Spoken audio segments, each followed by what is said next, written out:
Before we get to your scheduled video, please remember that likes and comments tell YouTube to promote our work to other people, and subscribing to the channel tells you when something new drops. You can also head to the link tree in the description to peruse my books, join us on Discord, or support us on Patreon. You can get episodes of Journey of Wrestling and Violent Profiles early, as well as a load of other treats. Even just $1 a month earns you a name drop for being cool. Thanks for listening, and enjoy the show. Greetings and salutations, Tony Schiavone and Tony Schiavone exclusively. This is the Two Nerds Podcast. Hey. You're early. You missed your mark. Yeah.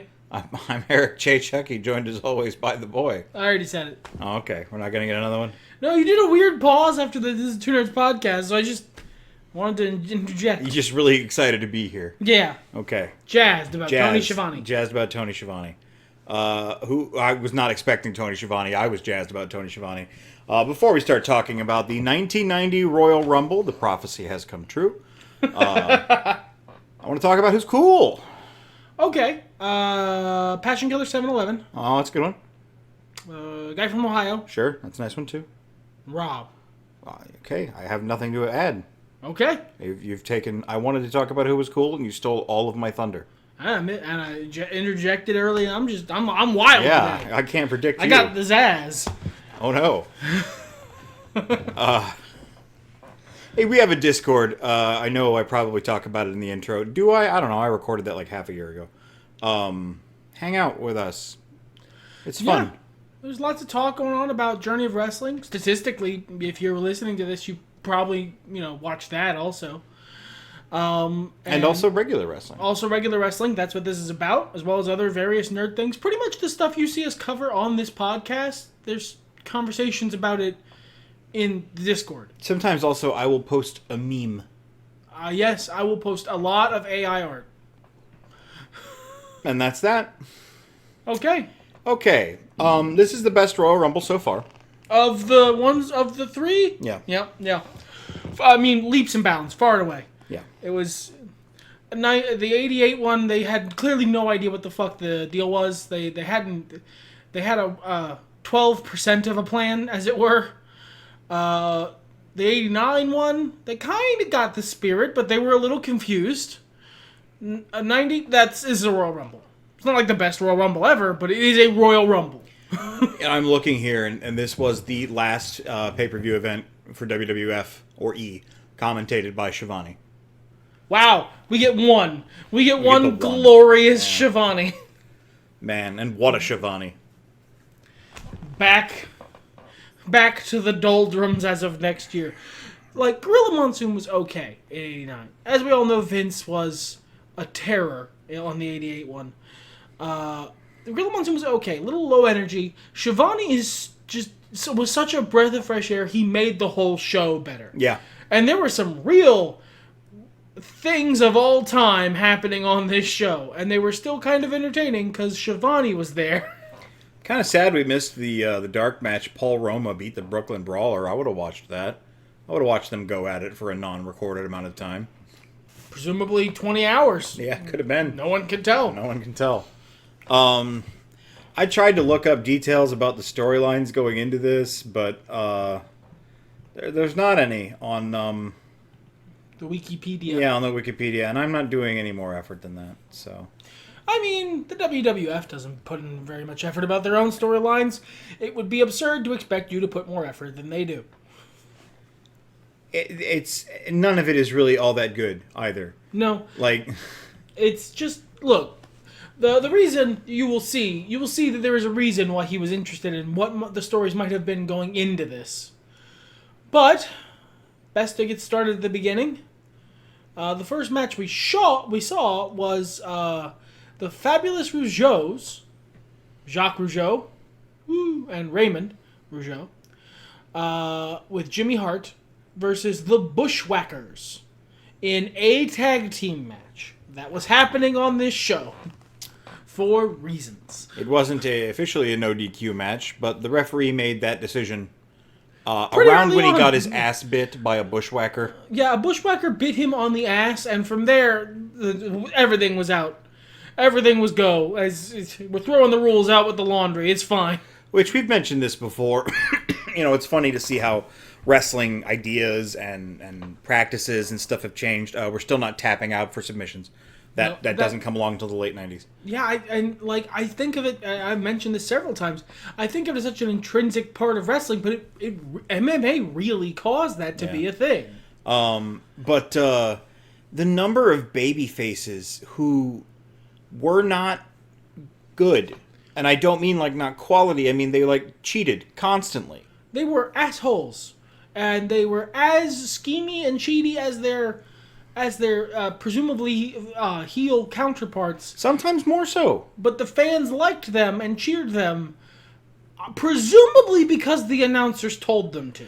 Well, also kayfabe was still pretty much thriving at this point. Right, but these people were just terrible. Not pretending to be terrible, playing a character on TV. That is, to the common viewer, who that person is. Yes, and they've chosen to cheer this one and boo this one, and being as they act the same, I don't know why. It's the promos. It's the promos where they're like, I'm a nice guy, and I fight for the people, and I love America. Or in the case of Hacksaw Jim Duggan, and people like this. Yeah. Okay. The Bushwhackers were astoundingly over. They got one of the loudest reactions of the night. I was talking about it while we were watching the match, and the sheep herders, sheep shearers, I can't remember, what they were on the indies were heels. Because, look at them. Yeah, they're assholes. And they got signed by WWF, and Vince was like, I need some faces. And they were like, I don't know if you can do that. And he went, yeah, it's fine.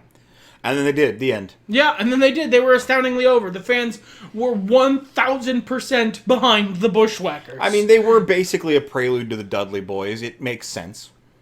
Yeah, I guess the genealogy does really go the Bushwhackers, the Dudley Boys, John Moxley. John Moxley follows he's the Hulk lost Hogan, Bushwhacker. Stone Cold. You know what? You do have a point there. He's the lost Bushwhacker. He's balding. He has a beard. He grunts a lot and doesn't say anything intelligible. He loves biting people. He's a Bushwhacker. He's even dressed like a Bushwhacker. So there you have it. That's the facts. The Fabulous Rougeaus were pretty good. A couple of weird spots. But I don't know if that was the Bushwhackers or the Rougeaus. It was hard to tell. Unfortunately, the Bushwhackers were victorious, and the Fabulous Rougeaus didn't get their day in the sun. That's too bad. They were very athletic and honestly Fabulous. cheated less than the Bushwhackers. Yeah. Mm-hmm. All Jimmy Hart did was, grab a Bushwhacker leg and then get punished for it. There's not much to say about this match because I'm gonna be honest, this wasn't a technical marvel. No. You've summoned Brental Floss lyrics into my head, and I need a moment to recover. Why don't you introduce the next match? Okay. That next match was fucking the King, the Ring General, the genius Leapin' Lanny Poffo versus some fucking guy. I don't know. Hey, we mark for Brother Brudai around here. I like Brutus the Barber Beefcake.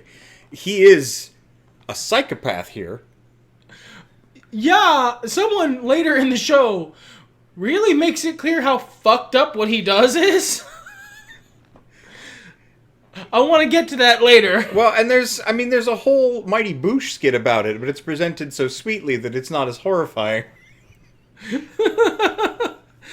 So the gimmick of the match is it's not even a hair versus hair match. It's the Genius and Brutus Beefcake are wrestling, and Brutus Beefcake wants to cut the Genius's hair, and the Genius doesn't want him to. Match. I don't know what the upside for this for Lanny Poffo is in this. I don't know what the Genius is getting out of this match. Well, in theory, he was going to beat him and prove his superiority and not get his hair cut. That's fair. That's fair. Perhaps he will leave me alone if I defeat him soundly in the ring. Which is a fool's plan from the Genius, because no, he's a psychopath. He is a sheer waving madman. Is Brutus Beefcake. This match was good. Yeah, I had a lot of fun. This was really fun. I genuinely really like the Genius. I like the wrestler. I like his gimmick. His gimmick is like this wonderful special sauce that you see in so many later gimmicks that I also love. He was, man, I always forget how good he was. Like, I always know he's good. It's not like I forget that, but I forget exactly how good. He's the brother of the Macho Man with all that entails. Yeah. He is a very good pro wrestler. Yeah, very talented. Really great character work in the ring. It ended in a double DQ when Brutus accidentally knocked out the ref and then put the Genius in a sleeper hold and put him to sleep and then began shaving him with his big shears. Hadn't even won the match yet, to be clear. Yeah, no, the referee could not call this match. Yeah, so in a way, there's definitely a case to make that Brutus did not knock out the ref on accident. He knocked out the ref so that no one could stop him from, as Mr. Perfect put it later that same evening, knocking a man unconscious and then taking advantage of him. Mr. Perfect, hero that he is, came to Lanny Poffo's rescue, and the ref finally woke up and was like, "This is all fucked. Ding ding. Ding ding. You're both disqualified." Earl Hebner did a great job of laying on the ground dead. Yeah, we've crossed the meridian. Now the referees are made of styrofoam and plasticine. Whereas previously we've seen one get a full finisher to the face and just sort of roll up back to his feet like the Ultimate Warrior.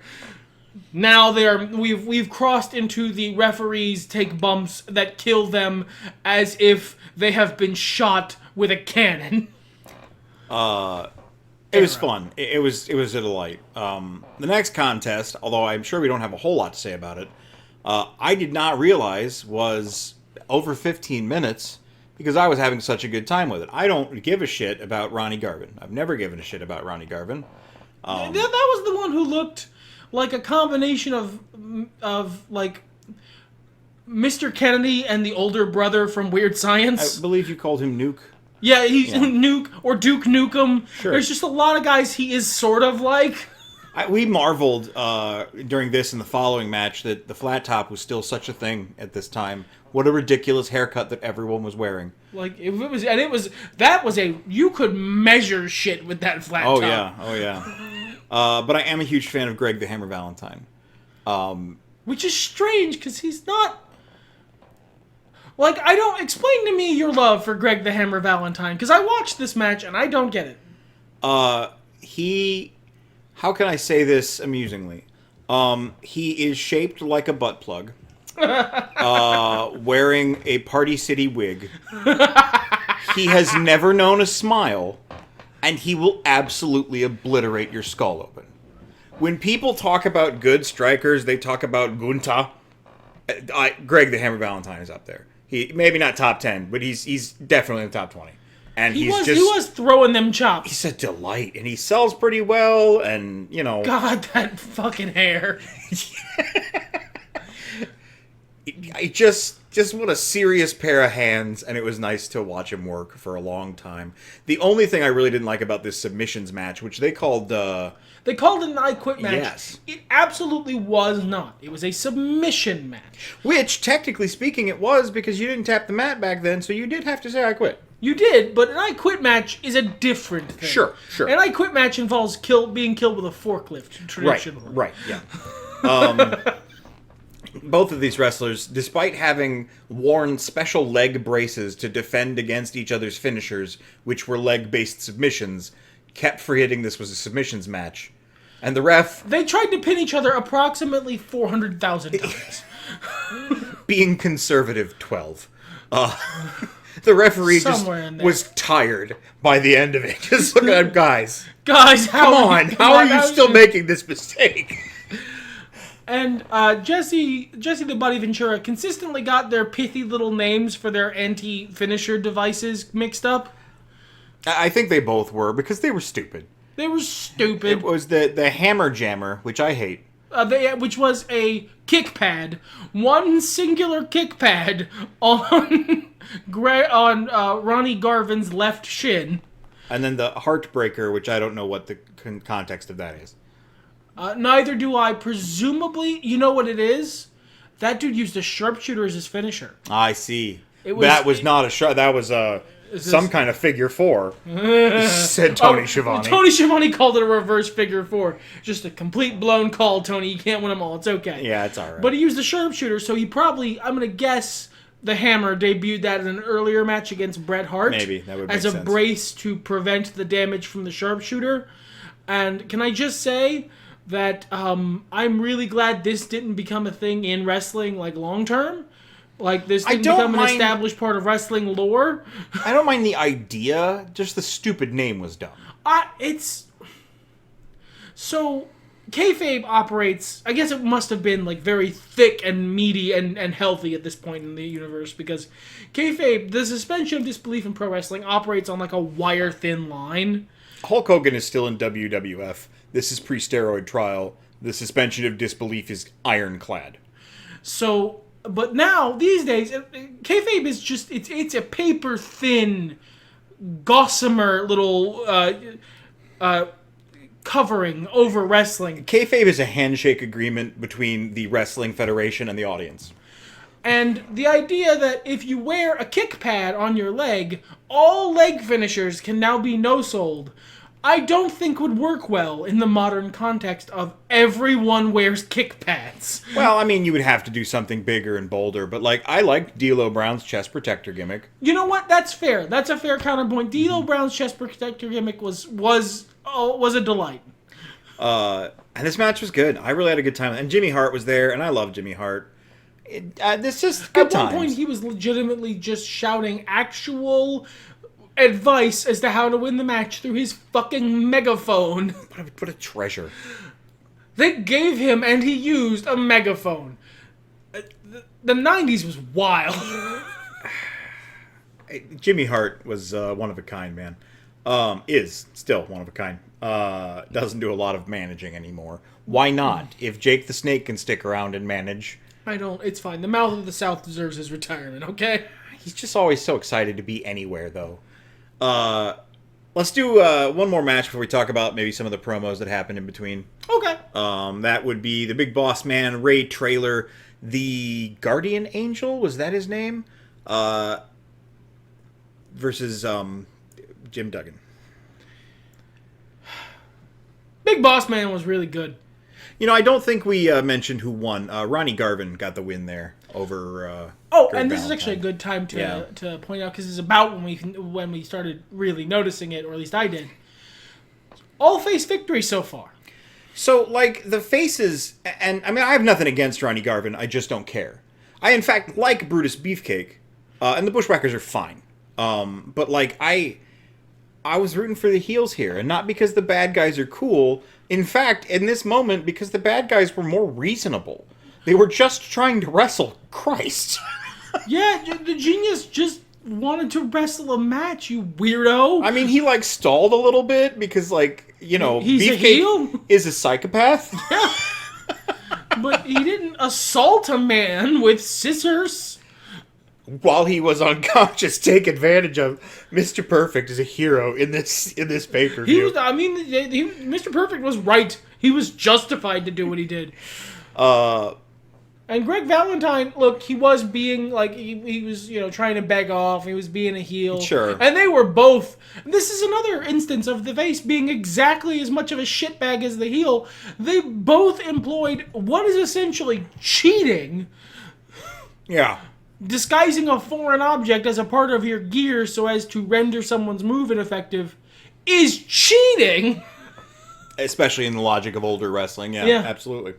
But they both did it, but only one of them got boos. I guess because Jimmy Hart was his friend. That's what you get for being friends with Jimmy Hart. I guess. An enthusiastic little man. How dare you?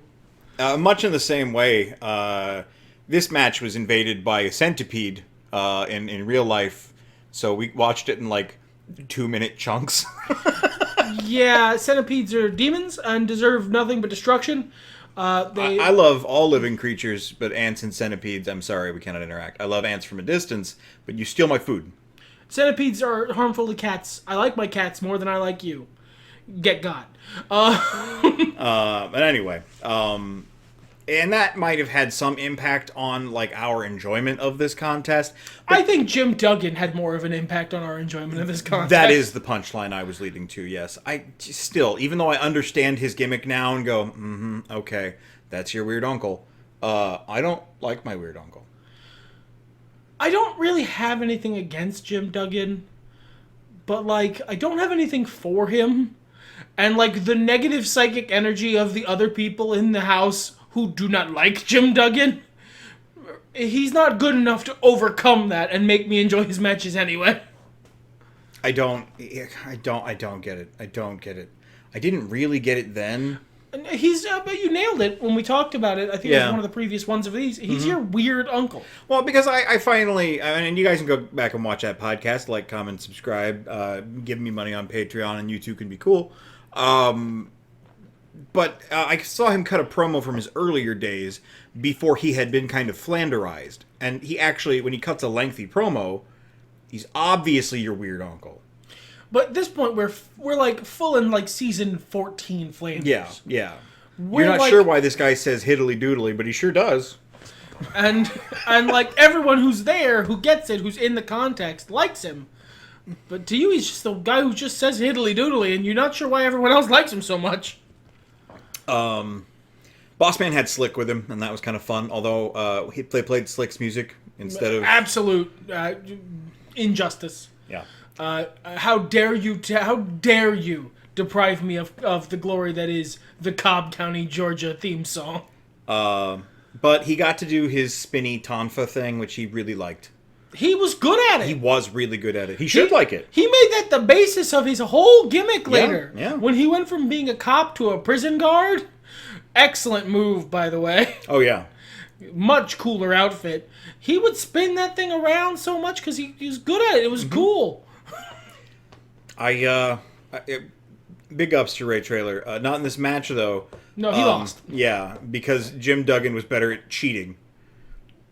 Yeah. I believe he lost by DQ because he wasn't good enough at cheating to hide the nightstick from the ref, so the ref DQ'd him. Right. And then Jim Duggan killed him with a 2x4. Yes. And then ran around the ring swinging the American flag like that meant anything. His opponent is from Cobb County, Georgia. I don't know. He is, in fact, the thin blue line.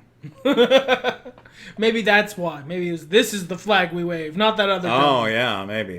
Hey, that's pretty reasonable. So the promos for the night, we had a lot of them about the Royal Rumble itself. Drawing the number was really important. We're still really trying to sell what the Rumble is. You get it by this point, but they want to build. I'm gonna guess they had drawn the numbers in the weeks leading up to because they'd already drawn them by this night.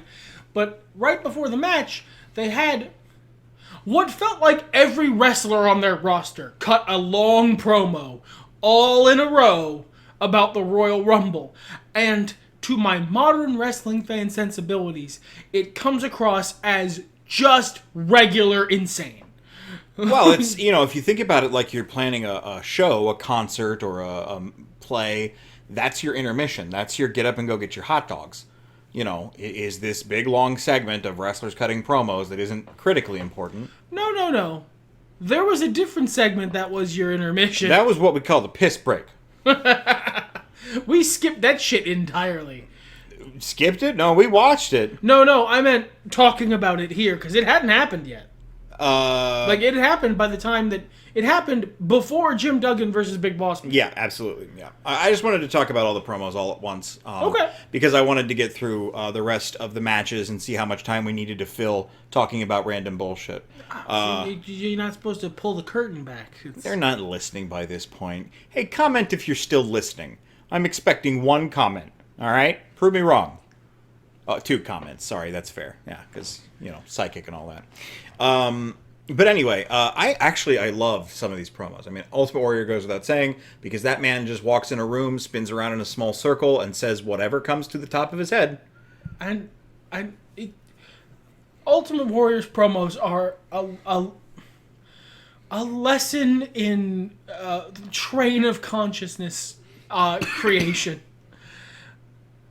that man clearly never had a plan for anything he was going to say up until it was slightly after it came out of his mouth. Yeah.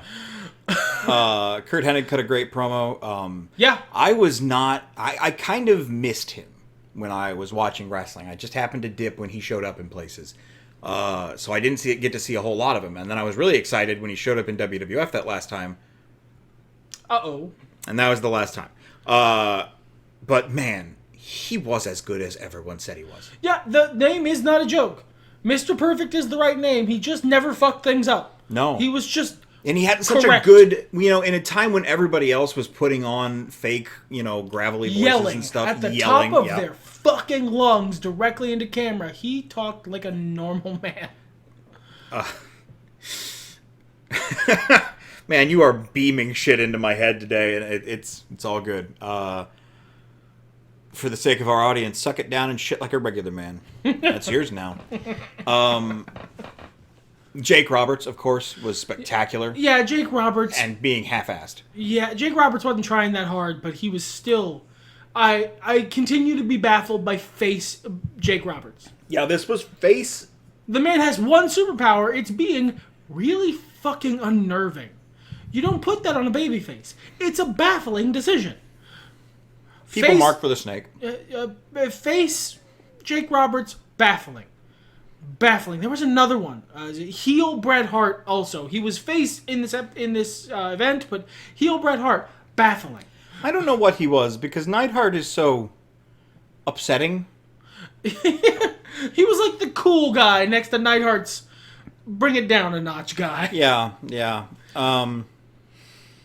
And there was one other... Well, Macho Man, of course. Macho King. Macho King, great. Macho good heel. Macho good face. Macho good. Was it Hercules that called it the Rumble Royal? Yes. The Rumble Royale. With cheese. There was a lot of it tonight, ladies and gentlemen. Yeah. That was about it. Dusty cut a brief promo. But Hulk Hogan did the Hulk Hogan promo. And it wasn't even a very good Hulk Hogan got over so large. Larger than really anyone ever. But he wasn't amazing as a promo. He was pretty good. Well, we're seeing him toward the Well, I mean, it's not like this is the first time I've ever seen a Hulk Hogan. Well, no, sure. But, we're not seeing him in the mid-'80s when he was lighting the world on fire. We're catching him when they're kind of going, okay, Hulk Hogan, I love you, but what else is there? There are other personalities to observe here. There's the Ultimate Warrior and the Macho Man. They're very interesting characters. And Hulk is just still kind of doing the same shtick. And Hulk didn't really get big again until the big heel turn 5-6 years from now. And maybe those were better. But, I mean, they were mid to late WCW promos, so I assume they were roughly 70% about who's took whose parking space. And, you did a prank on me in the backstage, and this is my contract dispute. I do not like the level of work shoot promo that late WCW had. I want to make that super clear. Well, and the NWO era of WCW is an even smaller flash in the pan than the actual Attitude Era. Fans act like it took forever. It was like 5 years. Yeah. NWO was good for about 2 years. Yep. And then it all went downhill. For those 2 years, Hulk Hogan was incredible. But, he was just such an asshole. Anyway, yeah. We're getting off track talking about wrestling on this wrestling podcast. The big, fat, disgusting, time-wasting promo, I really wish I was watching some guys flex or powerlift section of this show. They brought out Bruce Pritchard. Who you hate, which I found out today. I don't hate him, I just don't care for him. I have no strong feelings about Bruce Pritchard.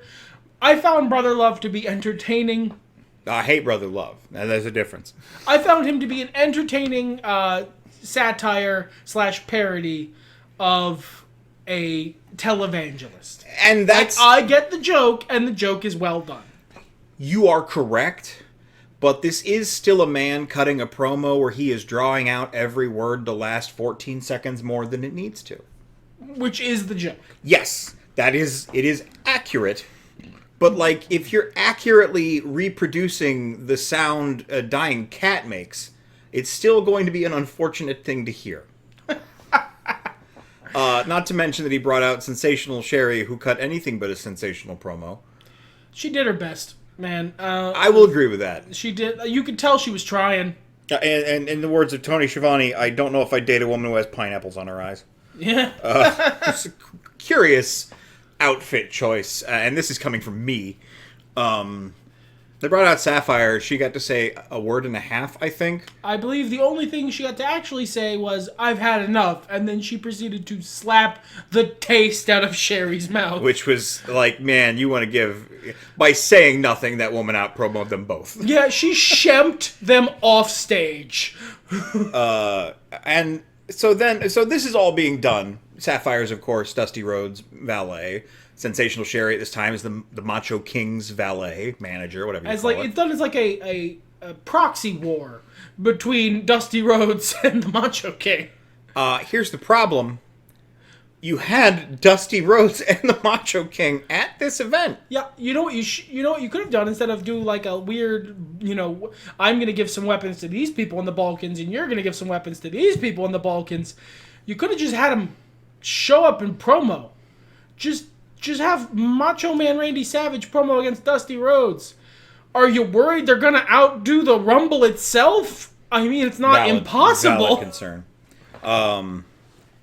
And then Dusty came out to support Sapphire, and then Macho Man came out and fucking beat Dusty's ass. What do they call that thing in Dragon Ball? That super teleport? Instant transmission. Yeah, he did that shit because he was not there, and then he was. Yeah, he instant transmission into the ring, proceeded to give Dusty Rhodes a end of the episode Goku ass beating, and then teleported away again. It was a big cocaine night for the Macho Man. But that brings us to the Rumble itself. These are so often difficult to talk about. So there are a couple. Let's talk about big spots that you noticed and liked. Anything you thought was dumb or bad, and generally the vibe. Because going over who eliminated who is just not worth my time. No, yeah, we're not going to read Wikipedia to you. Haku. Haku is a treasure as always. Yeah, I love the promo that they were doing where Heenan was trying to get everyone on the same page, and he's like, "I'll fight somebody. What's up?" Like, he's not upset about it. He's just, yeah, no, of course I'll fight them. Why wouldn't I? Do you guys know how the Royal Rumble works? I loved seeing Haku do stuff, and he did great stuff. He lasted a long time, 22 minutes. Same thing for Ted DiBiase, going 45 minutes nearly. Yep. Great stuff. Underrated in the ring, a really low impact style, but like... He wrestled like a heel. Yeah. He didn't have any big spots that were meant to pop the audience. That's not what he's there for. No. He's there to get heat so that the babyface can pop the audience, and he wrestled that to the damn hilt. Yeah. Ted DiBiase is not underrated because everyone who knows wrestling kind of recognizes how fucking good he was. But I hear him being praised for his promo work more than his in-ring work. And while his in-ring work wasn't bombastic, he was that counterweight. Yeah, effectively. You need it. He's a really effective heel because he's not trying to get his own shit in. Weird things. Jake came all the way out with his snake and then never used it. Well, I mean, sometime maybe the snake wasn't actually in it. No, that bag was moving. Oh, okay. I feel bad for those fucking snakes. Poor snake. Weird bad highlight for me. I got to hear a really harrowing emotional story about a dead parrot. Thank you, White Raven. Well, we wondered what happened to him if he was still kicking. Because they're parrots. Parrots live a long time. Yeah. That parrot could easily still be alive. And he would be if he hadn't died tragically in a house fire. Now you have that. I'm not going to give you the details because they made me really sad. We found out Lanny Poffo died earlier this year, too. Yeah, that also made me sad. Real legend, yeah. But you know what? He entertained us while he was here. Yeah. When he squawked and flapped his wings. And the bird was cool, too. I mean, that's just accurate. I don't know if I had anything else that was, like, too bizarre. HBK going in and out faster than Marty Jannetty was strange.